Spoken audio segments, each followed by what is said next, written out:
biocontrol agents, in general, are effective because they're able to outpace or overmatch their prey, their target prey, right? So another aspect of a good biocontrol agent, even a generalist, is that it won't go after everything. It will go after a specific continuum of pest organisms. And hopefully won't go after any beneficials. But you don't always get that. Sometimes there's intra-guild predation. So you just have to be strategic about how you utilize your biocontrol agents. Does that make sense? So just because, for example, Cryptolaemus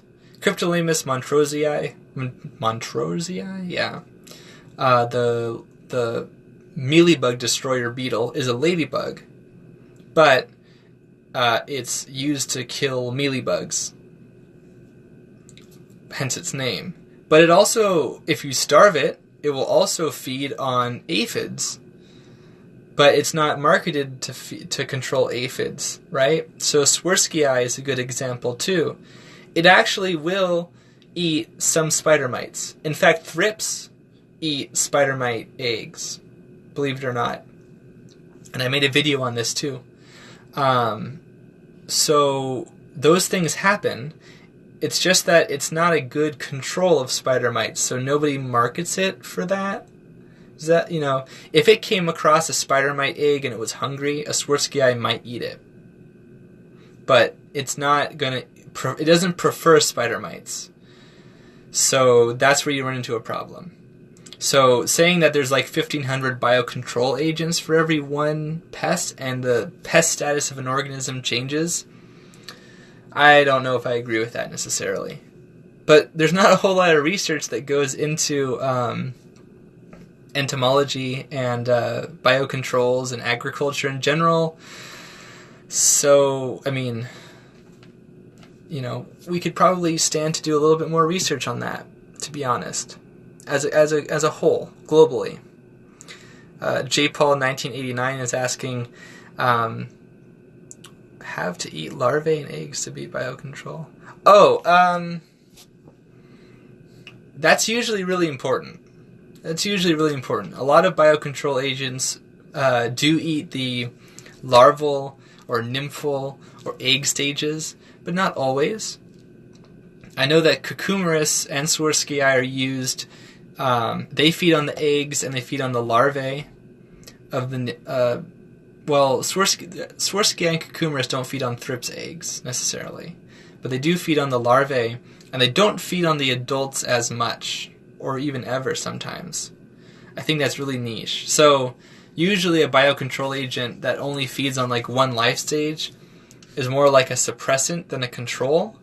But if you can, as long as you can kill the entire population by only killing one lower life stage, like an egg or the larvae, before they become adults and can reproduce, that's really key, because then you can basically shut off their life cycle before they're able to reproduce. And in an integrated pest management situation, what you would hope to do is use multiple biocontrol agents at once to kind of attack different stages of the life cycle. So you might use Swirsky to kill the eggs and the larvae of whitefly, for example. They don't go after the pupa, and they don't go after the adults, let's say. But you might use Beauveria bassiana, the entomopathogenic fungus, against, you might spray it on the leaves. And that might kill eggs, larvae, pupa, and adults. So maybe the spray, the Beauveria bassiana, kills 50%. And then the Swirsky come along and kill 20% of whatever's left. And that's really good. So together, they're better than each one of them separately. And if it works out to be financially more viable to do that, or to do one over the other, or an even bigger complex, then that's even better, right? So hopefully that answers that question. Good question, by the way. Green Tank asks, about the pirate bug, beneficial predatory species that are naturalized easily. Yeah, so Orias, I would say. I must be like a broken record to some people. Swirsky can be established pretty well, but maybe not naturalized. I don't know a lot of studies that talk about naturalization of Swirsky. But if there was a predatory mite that was going to naturalize, I would probably say Swirsky might be. People don't really buy hoverflies, but they're a very commonly encountered beneficial organism.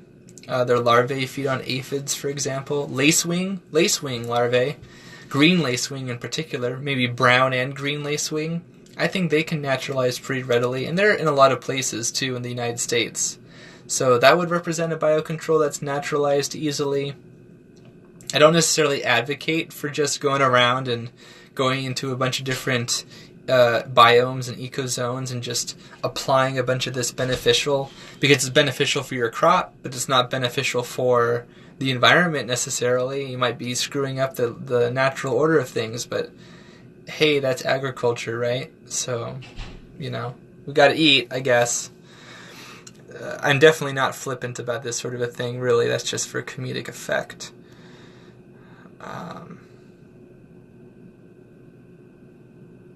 I don't understand this question. There's a ton of research on what you kind of have to say what the research is exactly. If you want to articulate better, Zach the Grow Guy, exactly what research am I referring to?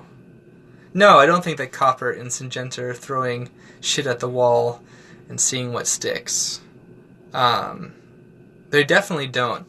Maybe you're referring to somebody else, or maybe you're in reference to somebody else. I can't really tell. But that is a good segue to talk about how biocontrols are created, or not created, but how they come to be a commercially available entity. And a lot of that is a ton of research. You want to make sure, does the biocontrol, does it feed on a bunch of different organisms that you don't want it to? Currently, there's the samurai wasp, is what they're calling it, and I don't know it enough to remember the scientific name off the top of my head, but if you look up samurai wasp, you'll know exactly what I'm referring to. And it's going to be used against brown marmorated stink beetles, or stink bugs rather, which is a huge pest, big problem in a bunch of different crops, actually. Did you Agbro culture? Is that a joke? Maybe it's a joke. But yeah, so you want to find out, what does it feed on? What doesn't it feed on? Does it feed on other biocontrols? Does it feed on your plants? Right? And if you don't have this information, you really can't affect change very appropriately. Right? Because if you released a biocontrol organism that went after your other beneficials, it's not going to be very attractive. And if it went after other plants, or if it went after endangered species, that's a huge problem.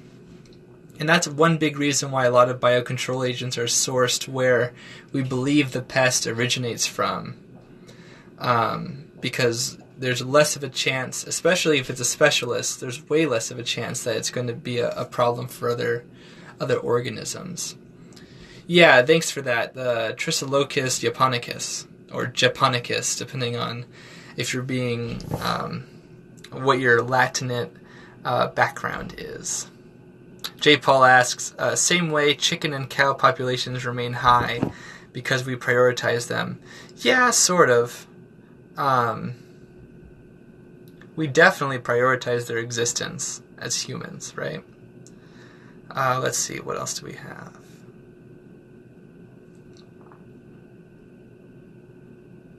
Oh yeah, Stradiolalaps, staying without any maintenance. A ton of people will ask me, what is this organism? Should I be worried? And it's just Stradiolalaps, or some sort of Hypoaspis miles complex mite. And they're like, well, I didn't release any predatory mites. Why is it in here? Is it in my soil? Yeah, possibly. It might have come out from outdoors. They're highly ubiquitous, and so I don't really have a reason why they're in so many people's grows, except for the fact that they're just kind of everywhere, which has actually made identification very difficult.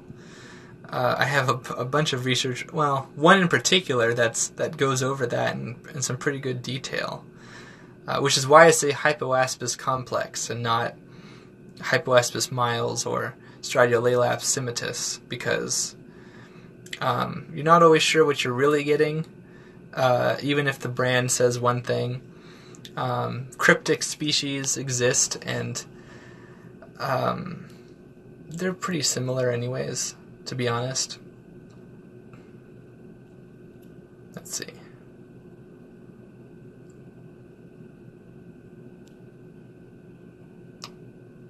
Yeah, so, I mean, mostly the reason why this live was for, I mean, I wanted to continue from where I left off. I was getting kicked off because it was like an hour or whatever. But yeah, so biocontrols, big topic, big industry. It's really important to consider, and I don't really advocate for people like terraforming or ecologically damaging a certain area just because it would make growing your plants a little bit easier. It's the reason why a lot of people use biocontrols in the first place, is they want to be environmentally sustainable. They want to not use like a chemical that would damage the environment. But if you're just damaging the environment by having like like honeybees, I'm going to get a lot of hate for this too, but it's true. Honeybees are exotic. If you live in North America, honeybees are not, they're foreign. They're not from North America. They are, in the same way that Tetronychus urticae is, they are super generalists. Tetronychus urticae feeds on a bunch of different plants. So do honeybees, but they don't feed on the tissue, they feed on nectar. And they collect pollen, right? And honeybees, so think about it like this. If you have 100 flowers, let's make it simple for the math.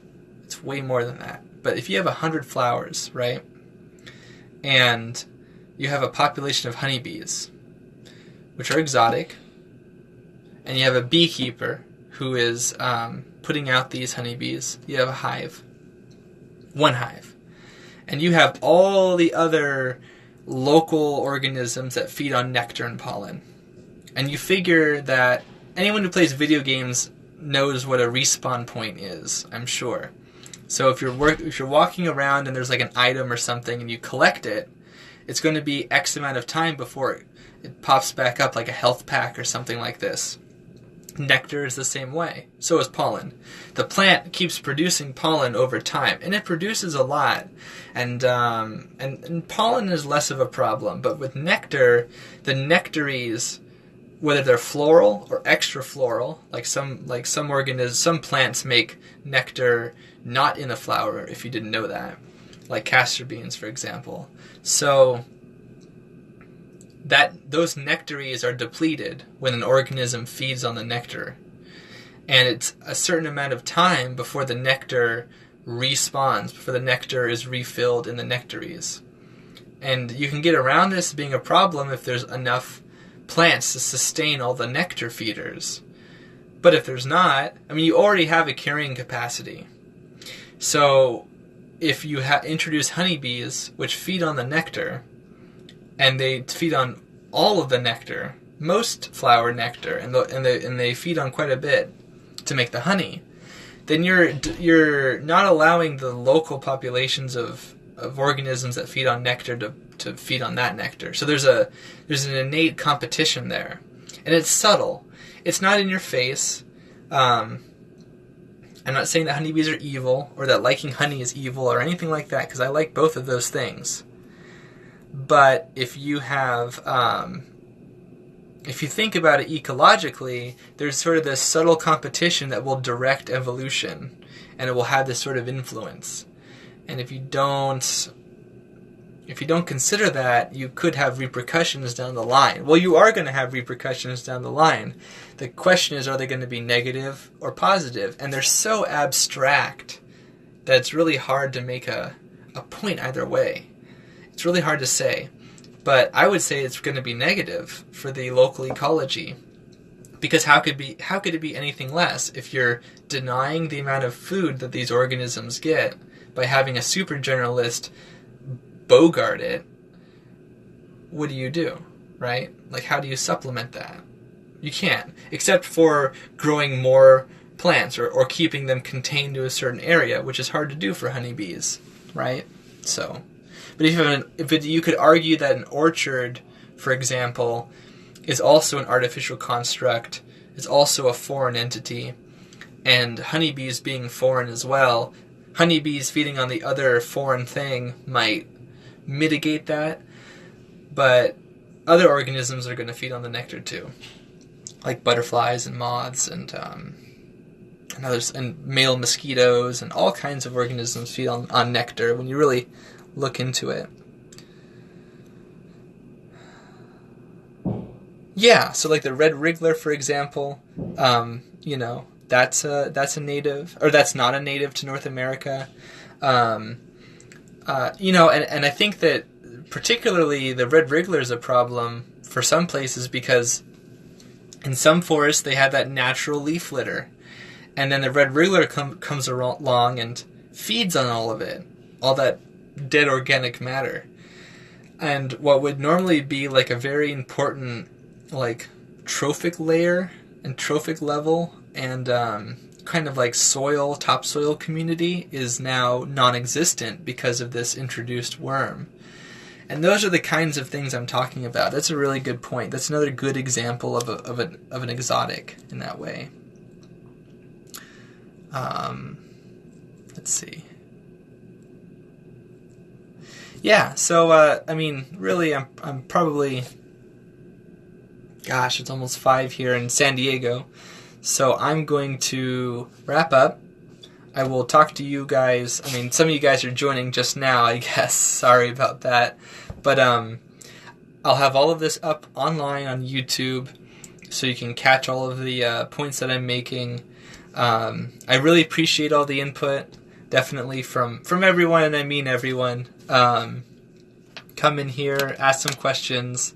And if you check it out on YouTube, there's other videos that I have that kind of address some of these topics, like thrips and biocontrols and what biocontrols are good for certain pets and that sort of a thing. So ask your questions, look up those videos, see if they are helpful to you. If you have content or you have ideas about content you'd like to see, drop me a line, tell me about it, because I really want to understand and know what people are dealing with. I know what some people are dealing with, but not everyone. And if I'm not constantly sampling people and asking, I don't know. Something new is going to be on the horizon. There always is something new, and I want to be there for people so that they don't have to deal with that problem alone. Because I'll say one thing before I go. One of the big reasons why I put out the content that I do for free is because it's really important for people, in my opinion, to have access to that knowledge, and the government's not doing it, really. Less and less we invest in agricultural knowledge, and entomology is already a really niche field.